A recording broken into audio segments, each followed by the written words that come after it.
Hello, everyone. We are so excited to have you here today as we talk about faith, OCD, and the Jewish tradition. And we have so many amazing individuals here to talk about this from their perspectives as religious leaders, as individuals with OCD, as psychotherapists. So we're going to go ahead and just jump right in. And I'm going to ask each person here to just briefly introduce themselves and why they're passionate about this topic. But I'm also going to ask, how do you understand OCD within the Jewish community? Or how does the Jewish community understand OCD? However you want to explore that. So I'll go first to Annie, who is to my right on the screen, to just introduce yourself and talk a little bit about that. Thanks, Katie. So I'm Annie. I'm a Jewish educator in St. Louis. I live with OCD. And I have been amazed recently at the connection and the intersection between my Judaism and my mental health journey.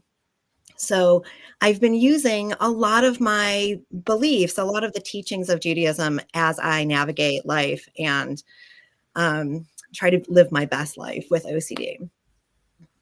I was thinking about this question, and I used to really think that I was broken, that there was something very wrong with me because I had all of these struggles with OCD.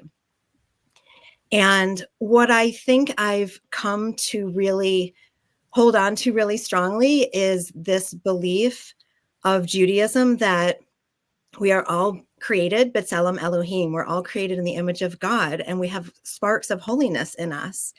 And when I can remember that, then I can go through the treatment that I'm doing, the ERP, the evidence-based treatment, as you love to say, Katie. And I can remember the values that I hold and why it's so important to work on the things that are hard for me. So I don't think that Judaism, some people have asked me, do I think that God gave me OCD, or why do I have it? I don't think that's not the way I see God. I don't think God gave me something really hard. But God is what helps me as I go through my journey and reminds me how valuable I am just because I'm a human. And that can really help shift the way I look at myself when I have a challenge like OCD. Beautiful. Thank you, Annie. Thank you. Thank you. I'd love to shift over to Rabbi Noah to introduce yourself and also to address this important question. Thank you so much. And Katie, thank you so much to the whole OCD faith and mental health community. Is so thankful for what you're doing for us. Thank you so much. So I am working from two angles. I'm a registered psychotherapist and helping a lot of people with OCD, both OCD, that is what we would say scrupulosity, people that are struggling with the relationship between their religious identity and life and the themes of their OCD. But other than that, more than that, I'm also a rabbi, and the definition of a rabbi that I most align with, and it was written in the sort of like the Teudah, the certification I got, was that a rabbi is meant to really help. I think it's Rav Soloveitchik, maybe Rav Yoni can tell me, to help reduce suffering in the world. So I see myself with all my clients almost as a rabbi, a psychotherapist. It's a very similar role. There are different modalities, and my passion and interest is to take the language of Jewish texts. We've been thinking about human suffering. We've been thinking about how to deal with fear, and there's healthy fear we call awe, and there's also just healthy fear of wanting to do the right thing. But that can go into realms of unhealthy territory. There's a whole world of language, especially in the Jewish tradition, which is a rich Hebrew language, that we want to transmit and translate a lot of the meaning of our text that can provide really healthy ways of coping with mental health, and then bring the best of OCD therapy, of exposure therapy, which again, I see so much parallel in Judaism about lo yirad, don't fear, ki ata imadi, for God is with you. Rabbi Sachs talks about the courage of faith is not certainty, but the courage to deal with uncertainty.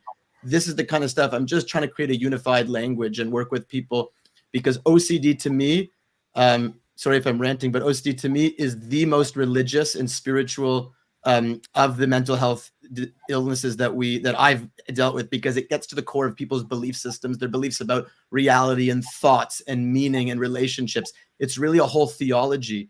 And my goal is to really help people both from a secular psychotherapeutic perspective and from a religious perspective. Thank you, Noah. And you do such a great job.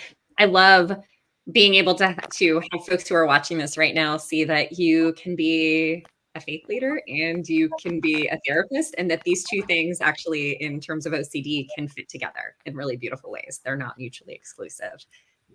So I'd love to go over to Rabbi Rosensweig and hear a little bit more about you and also how you understand OCD within the Jewish community. Thank you. It's great to be here. I live in Israel. I run a nonprofit that deals with the intersection between Jewish law and OCD and other mental health conditions, not just OCD. But we really do see, I think, that OCD latches on a lot of times to the, shall we say, to the cultural background of the individual. In other words, sometimes people say to me, is there more OCD, within Orthodox communities? I don't think that there's more OCD. My understanding is that the research doesn't support the percentages being more, but there is certainly, but what we do see is that the OCD within a religious community will latch on to the religious observance, will latch on to those sorts of behaviors. And I assume that in a secular community it would be different. And so as a result of that, what obviously the individual needs to seek therapy and needs to seek help with therapeutic tools. But with all that, the rabbis can also support through putting Jewish law in perspective for that individual, so that they don't believe that the laws demand a certain level of scrupulosity, which they don't actually demand. And once that's put in perspective from a religious perspective, it is also possible to use the therapeutic tools to help the individual through whatever troubles they're going through. And so basically, I'm supporting very much what Rabbi Noah just said about the need to kind of like combine these two things, bring the two disciplines together. And through that, I can really see that, we can make people's lives so much better. It's very, very clear that we can better people's quality of life, and sometimes, in extreme cases, even lengthen their life through our important and sensitive rulings. Beautiful. Beautiful. I agree completely. And I also love that you highlighted that OCD tends to latch on to the things most important to someone. So of course, in the context of a religious or a spiritual community, it's going to become tied to those things that are the most important to them. And that's something we'll talk a little bit more about today too. But first I want to go over to Alex. And would love to hear, Alex, a little bit more about you and how you think we understand OCD within the Jewish community. Yeah, I mean, I think there are quite a few elements to OCD. Something, as someone who's a dual BA college student between Columbia University and the Jewish Theological Seminary, something that I've seen, and is studying both psychology and Jewish ethics, something I see a lot in both is the theme of heterogeneity. There's a phrase, 2 Jews, 3 opinions, where you have 2 Jews and somehow they have 3 opinions between both of them. And different people connect, to Judaism in different ways. Or, perhaps different people will even, for instance, have the same exact observance, but there are certain things that have, more of a kind of emotional weight, or sometimes where they have questions about a particular issue or difficulties. And that leads into this element of heterogeneity with OCD, where so many people just have different symptoms because OCD often latches onto things that are most important to us. And oftentimes what is kind of most important or sometimes most stressful to people, it can be different. But I generally view Judaism as a way of life. I view the Torah as the tree of life, the Etz HaChaim.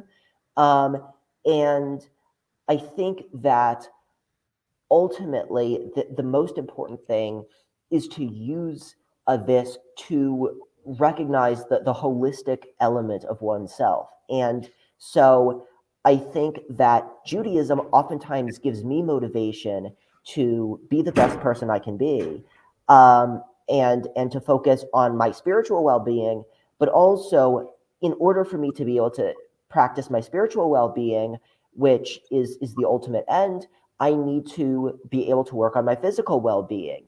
And For instance, I know that Maimonides, the Rambam, talks a lot about mental health and also physical health as being necessary for one's spiritual capabilities. And so I think recognizing this holistic element where there's the faith as a motivator to the best person I can be, and even to improve my health and well-being, including doing my OCD therapy in order to further that endeavor. And then also focusing on this therapy in order to practice my faith and meaning as well as I can. I think those are two intertwined, very important elements. And then, of course, the element where, there's sometimes questions where I have, where I don't know, is this OCD? Is this halachic practice? Is this what I should be doing? Is this what I shouldn't be doing?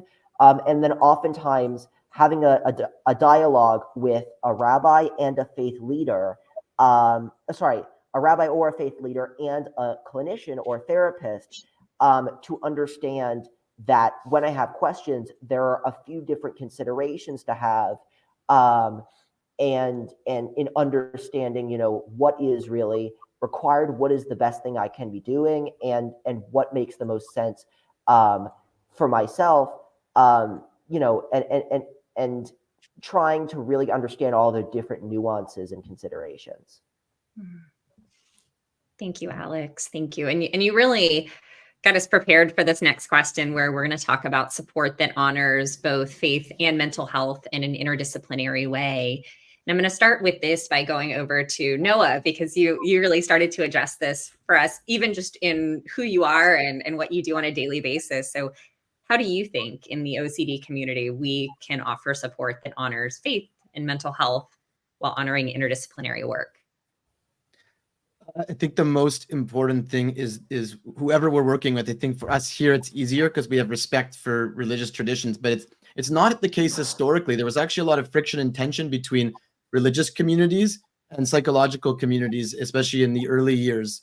And so today, the most important thing, for at least from a therapist perspective, is to have humility, that you don't really know other people's experience of religion and tradition. And you want to make sure early on when working with someone to ask them, who are you connected to? Who is a person of religious mentorship or leadership in your life? Because the first thing that I like to do with people when struggling with OCD is really understand what they're worried about and what the concerns are. And I'm a big believer in assurance, not reassurance. Assurance is getting clarity. You can call it cognitive therapy, understanding for real what is required of me and what is not required of me. And sometimes we have meta halachic principles, meaning there's a Jewish law about how to, do certain areas of kashrut or certain ways to pray. Those are super, super important. But if somebody is dealing with serious obsessive compulsive disorder, for example, the Shema, the declaration of Jewish oneness and unity of reality, you're supposed to have a certain intention and a kavanah. But if every minute you're having intrusive thoughts about it, if you weren't struggling with that, you might go back sometimes to repeat it because you didn't have the right intention. But with a religious leader, you understand, you're able to say, okay, this is what they're struggling with. And this is really, it's okay that they're struggling with this, but this is what they have to do because they're suffering. We get into meta-halachic principles of, sometimes pikuach nefesh, saving a life. Sometimes we say v'chai b'hem, to live by them. And it doesn't mean there's a license to just do whatever we want. That's not genuine to the person with OCD. They don't want to just know, I can do whatever I want because I have OCD. They want to speak to someone they trust that really says, this is actually what God wants from you. If halacha, if Jewish law is about what God wants from us, this is actually what God wants from you, which is even harder because, as Katie knows, because Katie's doing a thesis, everybody, about ERP, exposure therapy as a spiritual practice. Sometimes the OCD latches on and makes you want to do things ultra religiously, but it's actually the opposite of what you're supposed to do or what you should do to get healthier. And so it's a leap of faith to work through this and have trust in God and also in your leaders, that they're telling you that you don't need to do, or you can do something differently in this context. Oh, Katie's muted, I think. I'm realizing, I feel like I do these enough that I should be good at unmuting myself. But I love that you highlighted this leap of faith, and I think that's such an important component. And there is this aspect, I think, of having faith in the divine, and also having faith in our treatment and leaning into that. And this fits together, I think, in such a beautiful way with OCD treatment. And I'd love to go to Rabbi Rosensweig, and I'd love to hear your perspective and adding on to what Rabbi Noah said on how we can offer support that honors both faith and mental health. Yeah, it's really important, because what happens is, I mean, the reason that I have put so much effort into training rabbis is because if we don't do that, then it's not just they give the wrong advice from a legal, so to speak, a Jewish legal perspective. They give advice that's detrimental to the person. Okay, so in other words, and I'll just give like one quick example. There's like a lot of issues in the Torah about vowing. I know it sounds a bit strange, but people sometimes think that they are vowing in their head. If they have OCD, they think every thought that goes through their head is a vow that they need to then complete and then to do. And excessive vowing is relatively prevalent within the OCD Jewish community. And what happens is, I once got a call from someone who said to me that they asked a rabbi about this, but they didn't get an answer that was good for them. So out of interest, I said, "What answer did you get?" So the answer that the rabbi gave was that on Yom Kippur, there's a paragraph that is said. It's called Kol Nidre, and that paragraph is supposed to void all vows.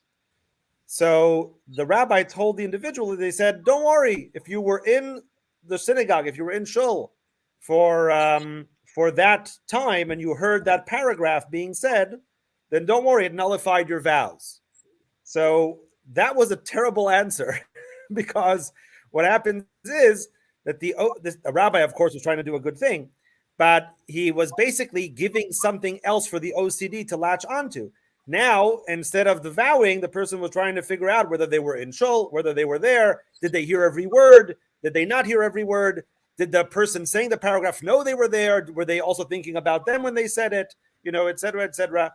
Meaning the OCD latched on to the meticulousness, the punctiliousness of Jewish law. And that is an example of something that I teach rabbis. I say, when you give a ruling with OCD, don't give reasons.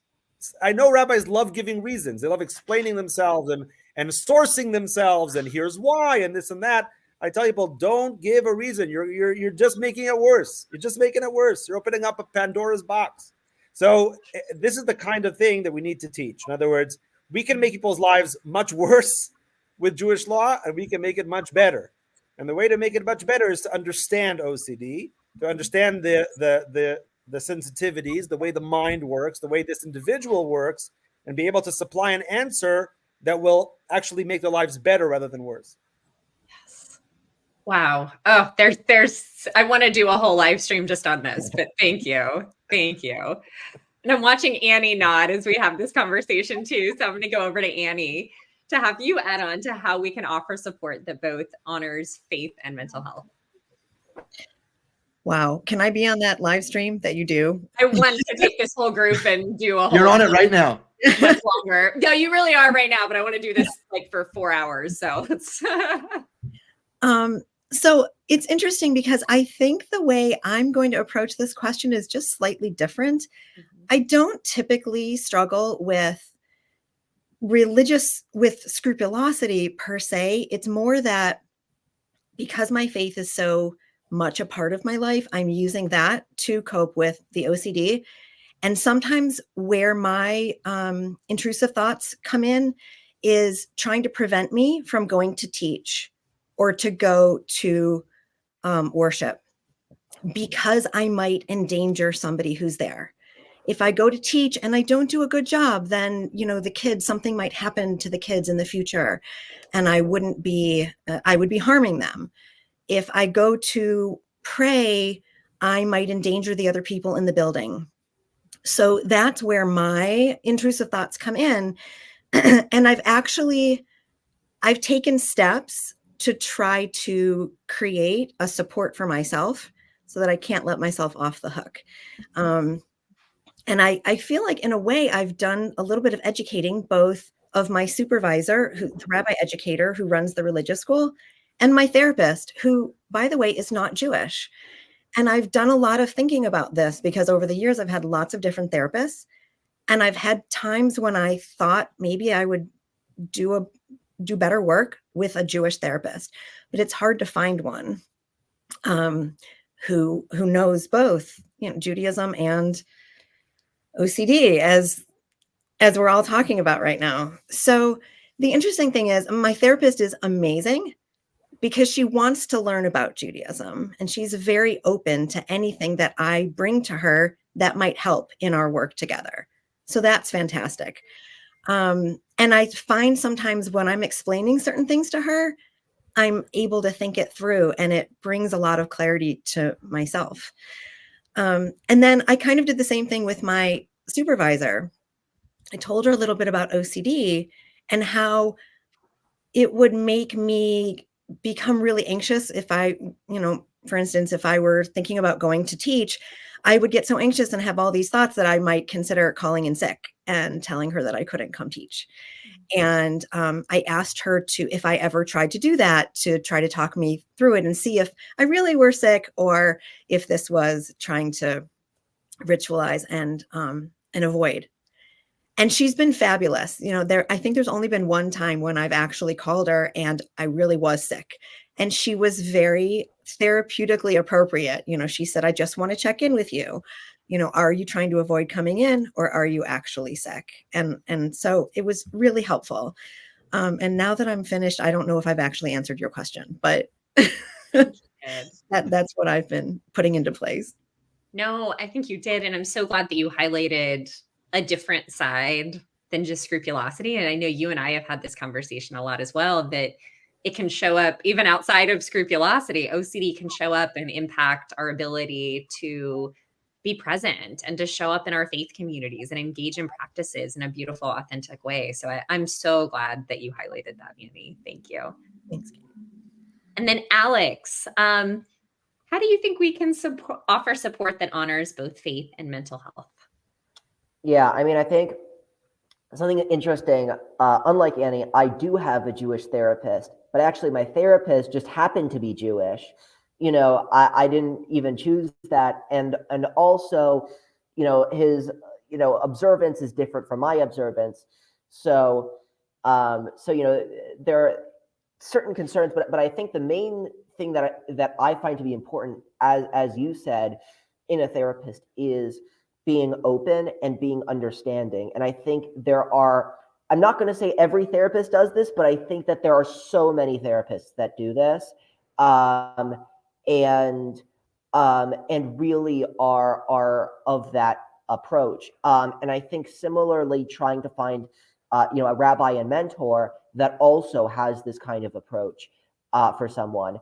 And so for me, I think something in this situation, at least from my own perspective, is finding both of those groups. Also, I think finding friends, because when I'm with my friends, oftentimes they make me more happy and cheer me up, and also make me more passionate about Judaism, especially as I, am right now in the dorms of the Jewish Theological Seminary. We have a lot of Jewish conversations, very late at night, that keep the passion going.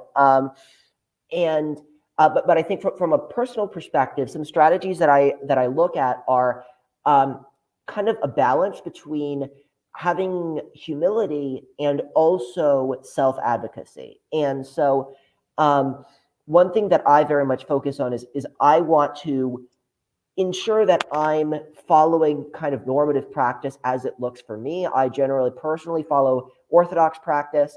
So for instance, I would not eat a cheeseburger as an exposure, at least for me. However, there are some considerations, at least in the practice that I follow, where, there's pikuach nefesh, as Rabbi Tile said, saving of a life, taking precedence over certain things. And there are some things that are just essential for my basic ability to function where I need to do exposures. So, how exactly to go about navigating it. Sometimes you do things that are not exactly prohibited by Jewish law, but are a little bit weird and unusual, in the words of one of my colleagues that I've talked with. And but I think that generally speaking,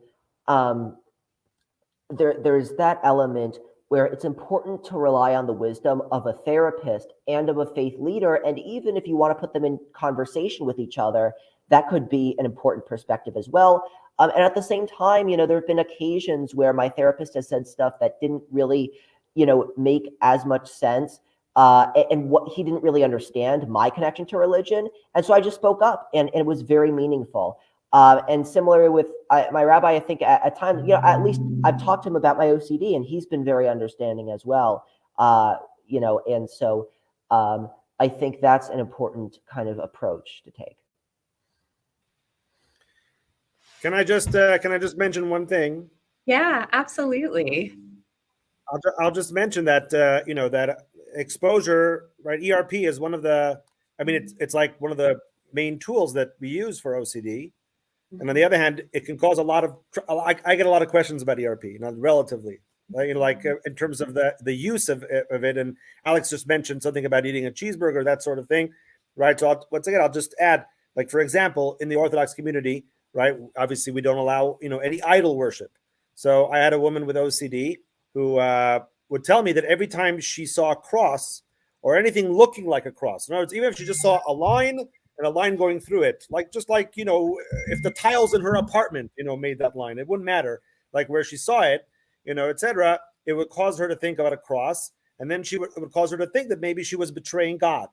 And she would send me these very long voice messages where she was crying, and she was miserable, and she thought, that she was sinning towards God and this and this and that.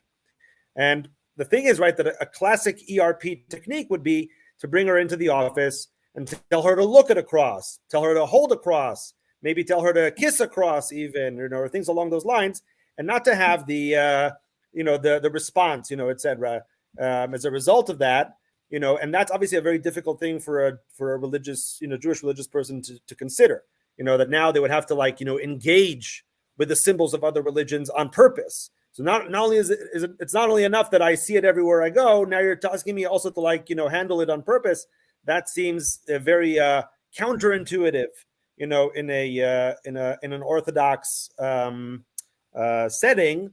And that's just one example, but there are plenty of examples like that where ERP basically demands of a religious person to do something that they would normally be very, very uncomfortable doing. So the question is, to what extent, and here, once again, the role of the rabbi is very significant, meaning to be able to bridge the gap, between, once again, their religious observance and what they need to do for their mental health is pivotal. I love that you're highlighting that, because I think that's where, again, this interdisciplinary work becomes so essential, so that someone isn't asked to do something that disregards or opposes their religious tradition. And I always tell folks, I think the best exposures are things where someone can be uncomfortable and it can make us feel a little oof without crossing the line into something that is opposing our religious and spiritual traditions. And I think what you're highlighting, it's essential to have this collaboration then between clergy and mental health providers. It's not just have the person do the hardest thing possible, because that might be in opposition to their beliefs. I'm mindful of, I feel like we could go into such a big discussion on this, but I'm mindful of the short time frame that we have. So I do want to move into our last question, which is, how can individuals with OCD, clinicians, and faith leaders support one another in raising awareness and destigmatizing OCD, which we just started to actually address here? So I would love to hear the thoughts of the group on this, and also any just closing thoughts on this topic that you have for our community. And I see Rabbi Noah unmuted, so I'll go with Rabbi Noah first. It was unmuted the whole time. Yeah, I think because okay. through the conversation, I think we've covered a lot. I'm just going to do in my close, the three things that I want to make sure to share to anybody listening, part of the Jewish community or not the Jewish community. Number one is what Rabbi Yoni and Katie, you were just talking about, which is values-based exposures. We're not going to do things that actually violate the tenets of who we really are at a core level. There's a way to do exposure therapy, which allows you to be uncomfortable, to expose you to things that you're afraid of without violating who you are and how you want to be in this world. And I think that there's a tension and a fear around that we need to be very clear about. We are not doing things against yourself and your religion and your tradition. Number two is that we have to go beyond themes. As Annie was talking about, there's just suffering. People are suffering, and when people are suffering, they're asking deep questions about life. And just even if there's not scrupulosity themes, just the human suffering of OCD brings up a lot. And that's where sensitive therapists and rabbis can talk to each other. And the last, I think, most important thing, this goes across all traditions and it's just a big topic, the role of thoughts. In Judaism, we have a lot of stuff about thoughts. And I know in Christianity, Rabbi Yoni was asking about Christianity. We know that a lot about is that mental thoughts and what that has to do with, blasphemy. But the most important thing that I would share with rabbis and therapists is to know the difference between thoughts and thinking, because thoughts happen to you and you can't control them. And if you're going to try to control them, Hashem, Allah is never demanding for you. Don't have those thoughts. It's impossible. It's impossible. We're not asked to do things that are impossible.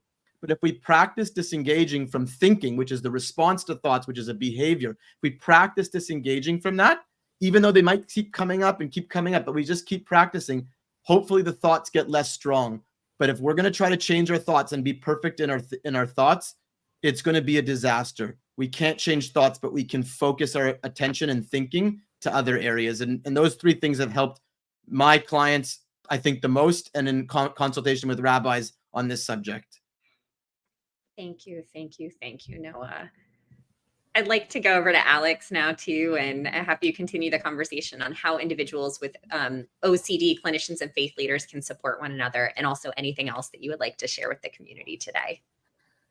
Yeah, I mean, I think that something very important to recognize is these are very difficult and complicated matters, but are matters which I think are very possible to engage with. And I like to think that it wouldn't be resilience if you didn't have difficulties. That's the whole point of it being resilience. And a lot of great people had great challenges. You look at Abraham. It says in Ethics of the Fathers that Abraham was given 10 trials and withstood all of them to show his commitment. And really, I think that it is, first of all, these challenges give us strength and help us to grow as people, especially the ways we respond to them. And then on that vein, that there is so much hope and there is so much potential to find improvement, even when it feels very difficult to find meaning, even when there's very, perplexity, a lot of confusion and a lot of difficulty with identity, with so many really important things. Things can very much change very significantly. And then in terms of connections between different groups and different leaders and different faith leaders and clinicians, I think through this kind of balance of kind of some humility and also some self-advocacy, a lot of really meaningful stuff can happen. So I really think that there are so many different possible routes to improvement, and they're really, even though these are really difficult, there are very many means of finding this path and this meaning and finding things that make sense. I also think that hope and messianism is a very important element of Judaism, and so that also helps keep me motivated regarding how to lead a meaningful life and engage in this process, kind of taking things one step at a time and having faith that there is this meaning and potential. Thank you, Alex. Thank you. I'll go over to Rabbi Rosensweig, and I would love your thoughts on how individuals with OCD, clinicians, and faith leaders can support one another, and also any closing thoughts for us today. Okay. I mean, I kind of took up some time before. I apologize. I wasn't looking at I apologize if I took someone else's screen time. But anyway. No, I am so glad you said what you said. It actually is one of my biggest passion areas. So I was over here kind of snapping behind the screen that you brought this up for us. So thank you. No, 100%. But yeah, look, I don't have much to add. I mean, I think that there is a lot of support to do, and I think it's great. I think one of the most significant pieces of feedback that I ever got was from a clinician who, after hearing me talk, he said, I'm so happy that you're doing what you're doing. And I said, why? So he said to me, because we clinicians, we feel a lot of times like we're in the trenches, and we feel like we're in the trenches alone. We feel like we're doing all this work and no one else understands what we're doing and what we're dealing with, et cetera, et cetera. And if there are community leaders who are out there who are also getting involved and helping to, care, for these individuals, then, great. Look, with mental health, we all know, I think it's true around the world, that there's just not enough money and there's just not enough support, not enough care, not enough, funding for a lot of these things. There's a lot of work to do in mental health, and it's not given its due. It's not given its place. And I think that when we do this work, these small, video conferences or whatever it is, I think that it goes a long way towards really showing that there's sort of solidarity and understanding within our communities. And it's not just, let's just foist it onto the mental health professionals. No, we want to work together. We need to work together. It's good for everyone, and it's good for, on a broader sense, it raises awareness in the entire community for what's actually going on, which I think is the most important thing. So glad you said that. And just that collaboration is so important. And I found the same thing. It's interesting getting into this work. And I've had a lot of folks, even through kind of my doctoral program and on the ministry side, ask me, well, how do mental health professionals feel about you collaborating and working in this interdisciplinary area? And I'm happy to say the response has been 99% positive, because folks are saying, to your point, thank you for being in the trenches with us and walking alongside people. So thank you. Thank you. And Annie, finally, we'll go to you with this question and also with any closing thoughts that you might have. Thanks, Katie. I feel like I would not be in the place I am now if it weren't for my communities. And the combination of my faith community and my mental health community has been what has brought me to this place where I feel like I still struggle tremendously. Every day has its challenges, and I'm approaching the challenges from a much better place. I was given the opportunity to give a sermon at my temple on Shabbat during Mental Health Awareness Month. One of my favorite rabbis, who's my main teacher of Tikkun Midot, Jewish ethical values, and Jewish mindfulness meditation, all these resources that I've been using, she and I have spoken a lot, and she asked if I wanted to tell my story in front of my congregation. I had been wanting this, I'd been excited about it, and then I was terrified. And it ended up being so wonderful for so many different reasons. I think it showed me how powerful it can be to share my story. I was very vulnerable. I was worried what people would think, even though I had started telling people that I have OCD.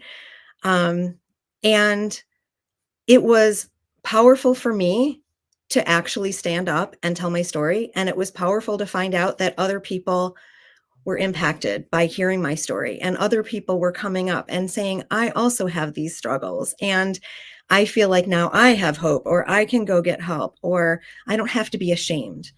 Really, really big part of the story, I think, is shame. And the more we can work on pulling people in and showing them that they're not alone, and that this is not something that we have to be ashamed about, that we are all holy, because we are human. And so I think the working together of the faith leaders and the clinicians, just encouraging people to talk to others and to find out that they're not alone, and that we all are just a big helpful community.